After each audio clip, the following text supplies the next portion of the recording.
Daí, pessoal, seguinte então, vamos fazer essa aulinha básica aí, esse vídeo só para explicar como que funciona a busca por textos acadêmicos científicos e a função principal é ensinar vocês a construir a fundamentação teórica, que vocês leram os artigos de PIBIC, né, e viram como é que foi feito nos anos anteriores e a gente precisa dessa base para poder começar a nossa investigação, beleza? Vamos lá. Tá, primeiro, a finalidade dessa apresentação de uma maneira geral. Fazer essa construção da fundamentação teórica, ok? Principalmente voltada para a iniciação científica, mas eu acho que pode auxiliar de pesquisadores de diversos níveis. Agora, tem outras funções também que vão ser interessantes. Primeiro, buscar averiguar, a gente vai ensinar e como que se averigua o estado de arte das temáticas, de temas científicos, principalmente buscando aumentar o repertório de referências e diversos trabalhos de autores que a gente pode ter. Também introduzir caminhos de construções sistemáticas, organizadas e estruturadas de busca de textos acadêmicos. Isso é bem interessante porque a gente tem uma base bem sólida de como buscar esses autores e essas pesquisas. E por último, de uma maneira mais clara, apresentar a metodologia de pesquisa, principalmente de análise bibliométrica e de revisão sistemática de literatura, como uma forma de estruturar dados relativos tanto ao escopo qualitativo quanto de evolução e de qualidade científica e tecnológica da ciência, ok? Ou seja, basicamente a gente busca textos de uma forma bem organizada e estruturada. Daqui, ó. Mas começando pela conceituação, que é o nosso objetivo principal aqui. O que ela é? Ela é um conjunto de conceitos, de construtos, de termos, de teorias que vão embasar e direcionar, definir premissas e entendimentos das nossas pesquisas, beleza? A gente vai, por exemplo, vamos trabalhar com paisagem, eu acho que todos vão trabalhar, do grupo do laboratório de paisagem. Daí a gente vai, por meio disso, definir o que é paisagem e qual direcionamento específico, porque a gente tem, às vezes, paisagem urbana, uma paisagem mais imaterial, uma paisagem patrimonial, enfim, a gente tem diversos escopos e é aqui que a gente vai trazer eles e direcionar para o nosso trabalho, beleza? Lembrando que tem o caráter interpretativo da fundamentação teórica, a gente geralmente vai interpretar de uma certa maneira. Isso principalmente ela fica um pouco mais direcionada quando a gente está trabalhando para pesquisas no campo das ciências sociais e sociais aplicadas, que é o nosso caso, que é mais relativo e às vezes alguns conceitos têm até não tem, digamos, um debate teórico muito grande em cima de alguns conceitos. E lembrando que isso é essencial porque é imprescindível a gente correlacionar a pesquisa com o universo teórico, ou seja, todos os nossos dados práticos, os nossos gráficos, as informações que a gente busca e o que a gente revela nos nossos trabalhos, eles precisam de um universo teórico que vai dar aporte para eles, tá? Isso é importante. E em seguida a gente também necessita desse modelo teórico para servir de embasamento que vão interpretar os dados que a gente vai encontrar, sabe? É sobre uma ótica, sobre um viés que a gente vai olhar aquelas informações. Isso precisa ficar bem claro e essa clareza surge através da conceituação. E importante como que a gente vai fazer essa conceituação, tá? Lembrando que a gente não pode tirar nada da nossa cabeça, por exemplo. Você não pode chegar, começar a escrever a tua conceituação e falar, paisagem é isso, sabe? E escrever o que você acha. Não que você não existe um certo caráter opinativo na ciência, isso é bem debatível, mas a gente precisa geralmente trabalhar com autores de renome e textos de uma boa qualidade científica. Tem uma frase do Isaac Newton aí que ele fala que ela é bem clichê no mundo científico, mas eu acho que ela ajuda a interpretar o que a gente busca aqui. Que é, se vir mais longe foi por estar no ombro de gigantes. E o que ele quer dizer com isso? Que todas as pesquisas que ele fez, todos os estudos, as teorias que ele propôs e todo esse universo acadêmico que ele estava inserido, foi com base em leituras, em outros autores, em um conhecimento prévio que já existia, que ele leu, ele interpretou, que ele conseguiu seguir em frente com a ciência, tá? Ou seja, a gente geralmente vai trabalhar com algum tipo de gigante, algum autor, que a gente vai se embasar nele para poder criar o nosso aporte teórico, tá? E no que a gente vai se embasar? Tipo, nesse sentido, em quais textos e em que a gente vai buscar? De uma maneira geral, a gente preza principalmente por artigos científicos como a principal fonte de conhecimento, tá? Principalmente de periódicos. A gente vai ver mais pra frente isso, mas os artigos científicos são a fonte que melhor sintetiza o trabalho acadêmico e ainda por cima são fontes, além que, dependendo da qualidade da revista, claro, que são fontes mais confiáveis e se passa por um processo rigoroso de avaliação desses trabalhos antes de eles serem publicados, ok? A gente também é importante buscar algumas outras fontes de texto, apesar de os artigos serem as principais, como, por exemplo, livros e compilações de artigos. Aqui o livro ele perdeu um pouco a importância ao longo dos anos, não que não seja, principalmente quando você tem um autor de muito renome, um autor robusto, a gente usa um livro principalmente para conceitos muito densos e algumas discussões teóricas específicas. A gente precisa e são essenciais os livros. No entanto, hoje em dia ficou muito fácil de se publicar também. Qualquer pessoa pode escrever alguma coisa e publicar esse livro e fazer com que ele ganhe um renome. Só que, no entanto, esse livro possivelmente não se passou por um crivo, pela facilidade de publicação. E o artigo científico, e principalmente de revistas de qualidade, tem esse processo, tá? A gente também se utiliza de textos acadêmicos como testes, dissertações, inclusive monografias e monografias de iniciação científica, que é o caso do que vocês estão produzindo e que vocês já leram, tá? Alguns documentos institucionais são interessantes em casos específicos, como, por exemplo, a gente está trabalhando com preservação e tem um documento de uma ONG que ele define sustentabilidade de uma certa maneira. É importante, se aquela ONG tem um renome ou aquela instituição específica, seja o assunto que está sendo abordado, pode ser utilizado também. O que a gente pede para evitar aqui é principalmente sites e que geralmente a gente pode ter alguma informação, eles estão sendo cada vez mais utilizados, no entanto, a informação ainda é muito genérica e como qualquer pessoa pode produzir esse tipo de conteúdo, a gente evita ao máximo, sabe? Em alguns casos a gente pode utilizar, principalmente quando a gente vai buscar fontes de dados governamentais, por exemplo, a gente se utiliza dos sites do governo, da prefeitura, enfim, mas a gente evita no que for possível. E outras fontes documentais diversas, evitar mesmo. O que eu quero dizer com isso?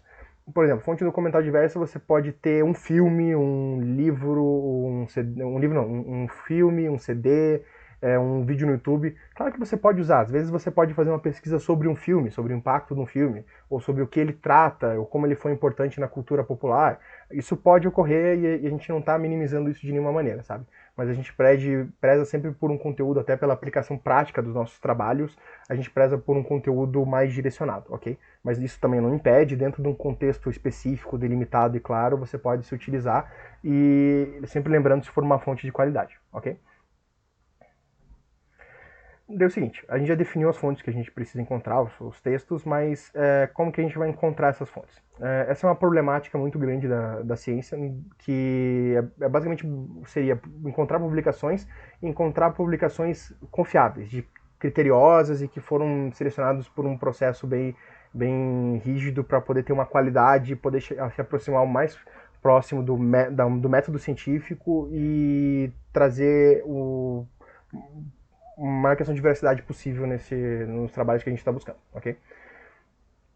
Daí a gente traz dois processos metodológicos de busca específicos, que a gente vai tratar deles de uma maneira geral, que a gente mais utiliza nos PIBICs e também na pós-graduação em geral, que são a revisão sistemática e a bibliometria, tá? Eles são dois processos muito análogos, semelhantes, de alguma maneira os conceitos se confundem muito, eles são utilizados como sinônimos muitas vezes, e dependendo da maneira que você aborda, são sim, até porque a gente pode encontrar um meio termo entre esses dois tipos de pesquisa, o que a gente utiliza muito nos nossos processos, tanto que muitas vezes a gente opta por bibliometria, algumas por revisão sistemática, tá? Mas vamos deixar de fazer essa definição clara para o nosso entendimento aqui na aula, beleza?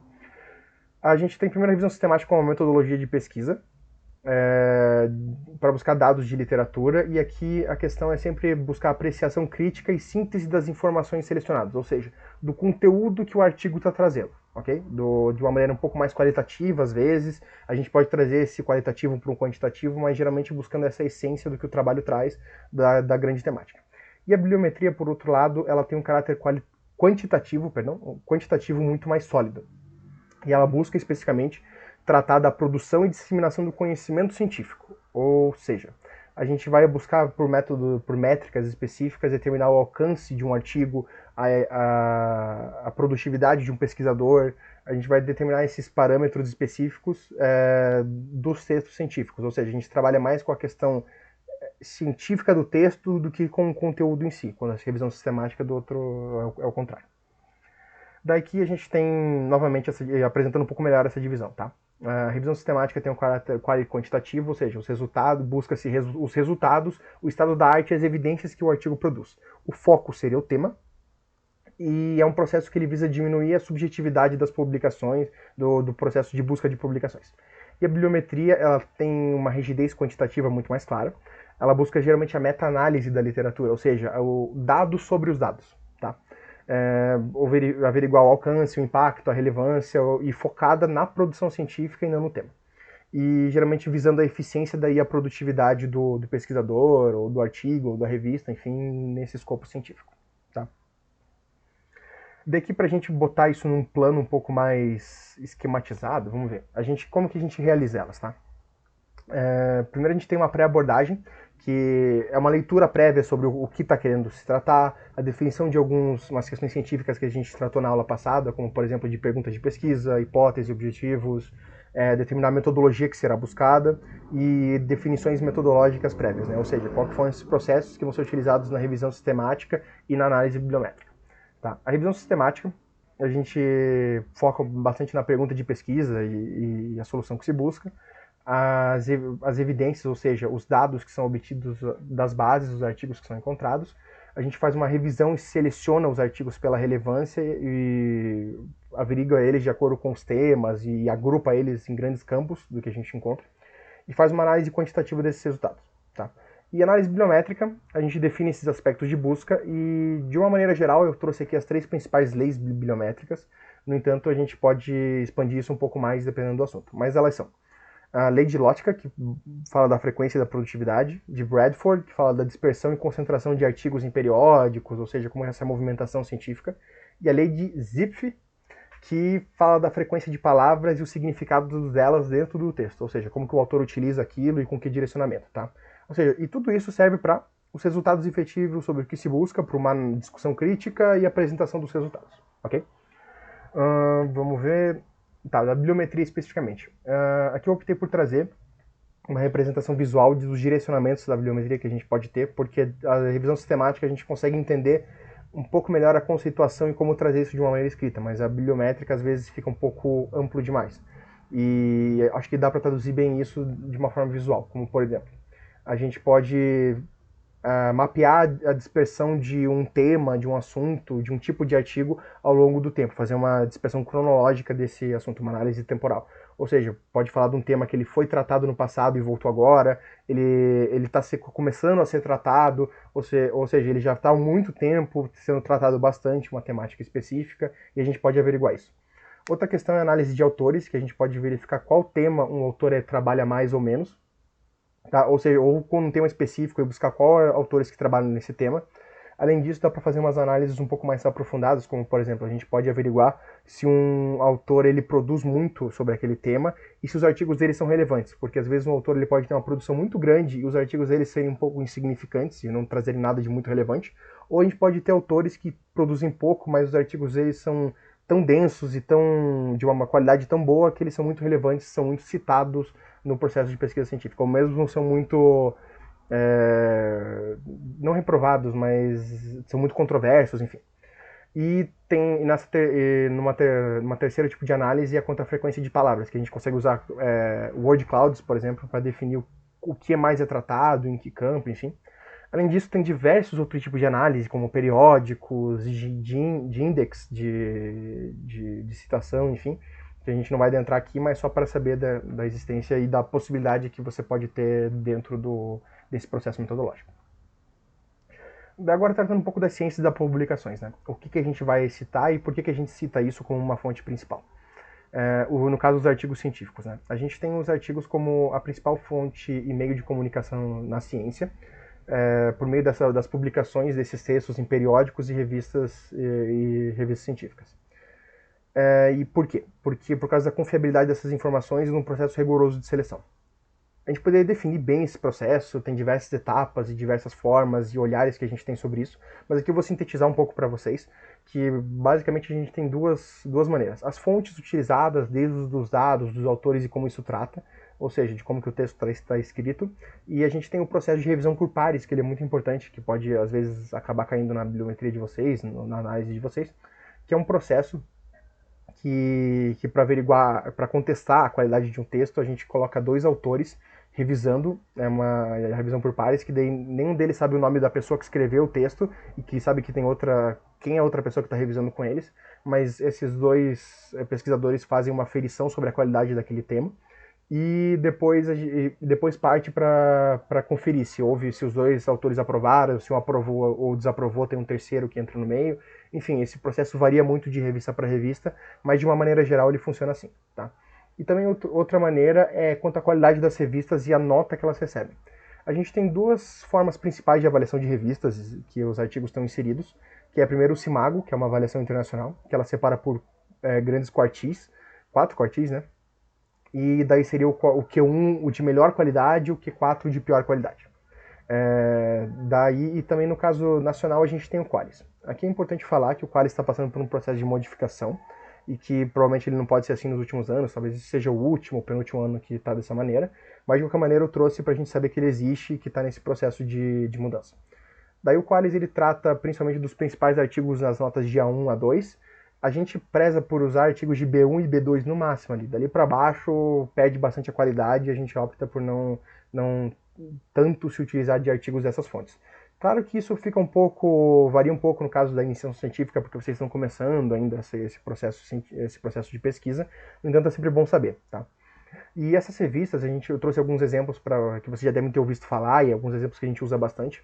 Como, por exemplo, a gente tem o caso da Nature, que é a Nature e a Science, que são as duas principais revistas científicas do mundo, de uma maneira geral. Eles tratam muito das ciências naturais, mas eles são geralmente citados em programas de TV, enfim.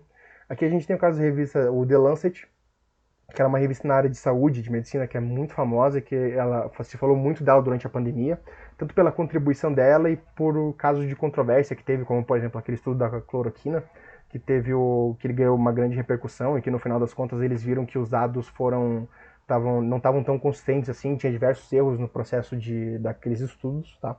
Daí, por exemplo, isso aconteceu no caso de um pré-print, que seria um artigo que você faz ele primeiro e pela necessidade de uma pandemia, de se publicar muito rápido para que outros pesquisadores tenham conhecimento de algumas informações, a gente lança o texto sem averiguar ele.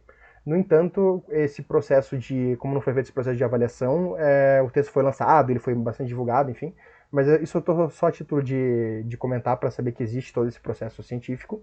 E aqui também eu trouxe duas das principais revistas do campo das ciências urbanas, que é o nosso caso, que a gente está atrelado, que seria o Urban Studies, e o caso da revista Cities ali também, que embaixo dela tem a título de exemplificação.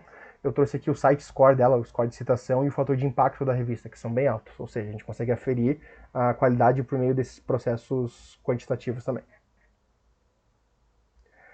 Tá, e como fazer a busca desses artigos? A gente tem primeiro, pode ser feito pelas próprias revistas, você pode entrar no site das revistas e buscar esses artigos. No entanto, a gente geralmente opta por portais de periódicos, porque eles são grandes bases, digamos assim, grandes Googles, que estão compilados vários artigos e você pode pesquisar dentro dessa grande biblioteca, dessa grande base de dados. Além disso, a gente pode fazer busca de documentos legislativos para casos específicos ou qualquer base que tenha um material escrito, ok? Primeiro, para fazer essa averiguação, a gente insiste que não se use o Google nem o Google Acadêmico. Apesar de ele ser uma base muito, muito abrangente, que você pode usar de uma maneira muito fácil, muito simples, até o Google Acadêmico, que apesar de ter um direcionamento um pouco mais teórico e científico, ele não tem uma consistência muito boa, porque entra muito a coisa de paper de aula, de graduação, coisa que não foi revisada, um material que não é relevante, tá? Como eu falei, existe essa questão da qualidade muito forte, por isso a gente pede que não se use o Google nem o Google Acadêmico. E, no entanto, quais portais usar? A gente traz 4 principais. Claro que existem vários tipos de portais por temáticas específicas, sei lá, de tecnologia, de saúde, de filosofia, enfim, tem em diversos campos. Só que a gente traz os 4 principais, que seria, no caso, a CAPES, que é o principal portal brasileiro, tá? Ele é bem importante dentro do contexto nacional de pesquisa. A gente tem o caso da Cielo também, que é o principal portal da América Latina, a maior base latino-americana de estudos, que geralmente quando a gente tem que trazer algum estudo em língua espanhola ou aqui da América Latina, é muito bom de usar ele. E os outros 2 casos é o do Scopus e do Web of Science, que são as 2 principais bases de periódicos no mundo e que tem a maior abrangência, enfim, e a gente também se utiliza muito delas para textos de alta qualidade, enfim. Tá, e agora, de uma maneira mais esquemática, a gente vai trazer um passo a passo de como fazer esse processo metodológico, ok? Isso aqui é somente a título da gente compreender de uma maneira geral como é que funciona muito das pesquisas que a gente vai ter aí para frente, Você pode utilizar essa busca de uma maneira um pouco mais simples, só para buscar um contexto específico, até vou explicar mais para frente. Mas como que funciona a revisão sistemática e a bibliometria num passo a passo bem claro. Primeiro você define as questões de pesquisa, os objetivos, hipóteses, enfim. Daí você faz uma metodologia prévia, ou seja, você define quais bases de periódicos você vai utilizar, as palavras-chave, os recortes que são escolhidos na tua pesquisa, os filtros, né? E sempre lembrar que você tem que motivar todas essas escolhas sempre. Você tem que ter um porquê que você escolheu aquilo. Depois você faz um pré-teste, ou seja, seria uma ação inicial dos resultados para você ver o que você encontra. Daí você vê, isso aqui não tá muito consistente, isso aqui não é bem o que eu estou querendo buscar, sabe? Daí você faz essa análise e vai adaptando a tua metodologia até você ter algo mais fechadinho. Daí, beleza, para ter essa noção prévia dos resultados. Depois disso, esse processo ele pode se repetir quantas vezes for necessário, até que você construa uma metodologia definitiva para o teu trabalho, ok? Daí, depois de construir essa metodologia definitiva, você vai então pela busca dos artigos, você entra nas bases dos periódicos, aplica as palavras-chave e utiliza os filtros que foram delimitados de pré-seleção de pesquisa, como por exemplo o escopo cronológico do ano, se você quer uma pesquisa um pouco mais recente do que tem que se falado atualmente, você procura nos últimos 5, 10 anos, por exemplo, de tipologias, de temáticas, enfim, você pode aplicar diversos filtros. Também, daí numa etapa seguinte, a gente obtém esses dados, né? Ou seja, você aplica e você tira esses dados dessas bases de periódicos. E o que você faz? Primeiro você marca a data que aquilo foi buscado, é muito importante isso, porque uma mesma pesquisa, o mesmo grupo de palavras-chave que você busca em um portal num dia, numa semana já vai ser outro, porque você vai entrar com novas pesquisas ali dentro. Às vezes algumas pesquisas que estavam em pré-print são aprovadas, daí aquilo já muda todo o escopo, ou seja, uma pesquisa que estava lá atrás, que já estava meio que dentro da base, ela já é aprovada, ela entra como um artigo definitivo daí, e tem essa bastante alteração de uma semana para outra, ou seja, geralmente nas buscas você define um escopo limitado para fazer elas de tempo, para você ter pelo menos os resultados bem concretos. Aqui quando eu estou falando de resultados, os resultados brutos, tá? Ou seja, a gente salva esses dados de alguma maneira, em algum formato para ver uma delimitação. Como que a gente pode fazer isso? Pode salvar desde o formato em PDF, um arquivo de impressão constando o nome, o resumo, para a gente saber quais artigos foram encontrados. Tem os arquivos em formato RP, em planilhas mesmo, entre diversos outros formatos de arquivos que a gente pode encontrar para salvar e ter essa informação bem delimitada e fixada. Assim. Daí depois que você tem essa informação bruta, você vai fazer o refinamento desses dados. Ou seja, a tabulação, organização e seleção deles. E daí o que você faz? Você vai organizar por artigos, ou seja, pelas informações dos artigos, que são autor, ano, revista, resumo, informações específicas que você está buscando, às vezes a língua que está escrita, enfim, tem diversos critérios para isso. Depois você pode fazer também uma filtragem e seleção dos artigos se for uma quantidade muito grande, você quer algo muito específico, quer os artigos que falem muito do tema, ou às vezes o artigo trata só rapidamente de uma coisa que você está abordando e tal, daí você pode fazer essa filtragem e seleção também. E depois começa um processo que aqui diverge um pouco entre análise bibliométrica e revisão sistemática. Você pode fazer uma extração quali-quantitativa dos resultados, ou seja, buscar o conteúdo do artigo, ou você pode fazer a utilização de indicadores bibliométricos para poder delimitar a abrangência da produção científica. Tá? Os direcionamentos podem ser vários, eles podem ser mesclados, enfim, fica a depender da tua pesquisa. E depois de feito isso, o que você tem? Você tem os resultados prontos, eles já feitos, você leu todos os artigos que foram selecionados, os mais relevantes, e daí você já está pronto para fazer tanto os gráficos, quadros e tabelas que vão representar isso daí, tá? Muita coisa pode estar em apêndice também, além de fazer a redação descritiva analítica, ou seja, você vai fazer a redação do que foi encontrado de interessante, sabe, dentro das suas informações. Basicamente apresentar os resultados e discutir isso. Beleza, eu acho que de uma maneira geral era isso. Daí algumas sugestões finais antes da gente passar para o trabalho da próxima semana, tá? Primeiro, sempre lembre de salvar todas as etapas do trabalho, isso é muito importante, ok? A fonte, o dia que você obteve as coisas. Geralmente, às vezes, os estudantes encontram alguma coisa muito interessante, mas eles perdem aquilo, ou onde foi achado, enfim, isso prejudica um pouco o trabalho. Outra coisa, alterações e adaptações terminológicas, ou mesmo metodológicas do trabalho, de uma maneira geral, são comuns. Ou seja, você pode ter feito até um certo momento e a gente vê que encontra um erro no caminho e tem que voltar tudo. É comum, não tem problema, não tenha medo de errar, sabe? A gente tem que fazer por esse processo de tentativa e erro. A gente tem diversos mecanismos para evitar isso, a gente faz o pré-teste para que ocorra essa análise primária antes de efetivar a pesquisa mesmo, mas o erro é comum e a gente tem que saber lidar com isso, tá?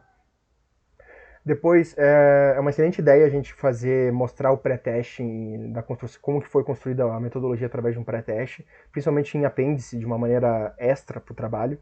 A gente vai fazer isso esse semestre, tá? Em alguns trabalhos que vocês leram talvez não tivesse, ou não tivesse isso muito claro, mas a gente vai deixar ele bem explicitado dessa vez. Daí, outro ponto, deixa eu ver.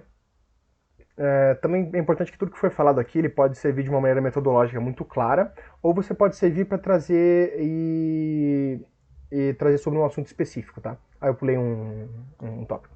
Mas enfim, você pode tratar, você está querendo tratar de um assunto, sei lá, você precisa falar que no centro da cidade existe concentração de comércio. Daí você vai buscar um artigo que seja só para falar desse ponto e agregar na tua pesquisa. Também serve isso que eu falei hoje, ok? Daí anterior, que eu tinha pulado, é que quanto mais argumentativo e teórico for o trabalho, essa quantificação ela pode ser flexibilizada, tá? Depende um pouco desde o teu orientador, da maneira com que você quer apresentar os dados, entendeu? Isso se vale principalmente para revisão sistemática. Mas dentro do contexto, a gente sempre prefere que seja algo bem certinho e bem estruturado, ok? Daí, já falei da investigação prévia. Uma coisa. As bases de dados é importante que elas influenciam na tua pesquisa, ok? Ou seja, se você opta por uma base nacional ou uma internacional, isso vai ter um reflexo no teu trabalho. Às vezes a gente pega todas para ter um escopo abrangente, ver como é que são tratadas em diferentes lugares. E isso vai influenciar no teu trabalho. Então sempre lembra que isso é uma decisão e você tem que estar ciente dos pontos positivos e negativos, assim como qualquer decisão que você for tomar no teu trabalho, sabe? Você vai optar por uma coisa que vai ser relevante aqui, mas vai perder do outro lado. Então sempre vai ter esse processo. Outra coisa, é importante lembrar da delimitação, porque nunca é possível a gente fazer tudo e pegar uma coisa muito abrangente. Daí, na pesquisa científica, é sempre bom a gente ter um norte e ela tá delimitada de uma maneira muito clara. Ou seja, vale a pena você buscar um foco específico e trabalhar daquilo e fazer uma pesquisa bem mais embasada num único escopo, do que ser muito abrangente e se perder no meio do caminho, tá? Daí também eu fiz um outro vídeo aí, que tá o link abaixo, eu vou passar para vocês. Daí provavelmente vai estar na descrição do vídeo, que ele vai mostrar como que entra nas bases de periódicos através do portal de periódico da CAPES e o acesso café que a PUC dá direito pra gente, ok? Tem que entrar o teu login, tua senha lá, e nesse vídeo eu explico direitinho como entrar nesses portais de periódicos para fazer o acesso. Por quê? Porque muitas vezes esses artigos são pagos, em muitos casos. Acho que na Cielo nem tanto, no portal da CAPES também, mas o Scopus e o Web of Science, esses artigos são pagos e a gente às vezes tem dificuldade de acessar eles e não tem como pagar, enfim. E a PUC dá esse acesso pra gente poder baixar pelo IP da universidade. Daí você entra nesse link e eu explico ali certinho como fazer tudo. Daí, para a atividade da semana que vem, vai ser construir a fundamentação teórico-conceitual, ok? Primeiro é o seguinte, a gente vai começar num passo a passo, tá? A gente vai dando um passinho de cada vez até deixar vocês com uma autonomia maior. Daí primeiro a gente vai escrever um parágrafo sobre a temática da paisagem, ou seja, vocês vão definir com no mínimo 3 autores o que é paisagem, tá? É esse conceito que a gente vai trabalhar, porque a gente vai começar com a paisagem porque é um conceito que está em todas as pesquisas que a gente está tratando aqui e vai ser algo que a gente vai poder divergir depois, porque cada um vai ter um tema que ele sai da paisagem, mas ele vai para outro lugar, como por exemplo, bases de sistemas de informação uma pessoa, políticas públicas outra, até os meus orientandos eles estão tratando de mapeamento colaborativo e desenho urbano participativo dentro da área da paisagem, daí a gente vai conseguir ter esse escopo meio delimitado, tá?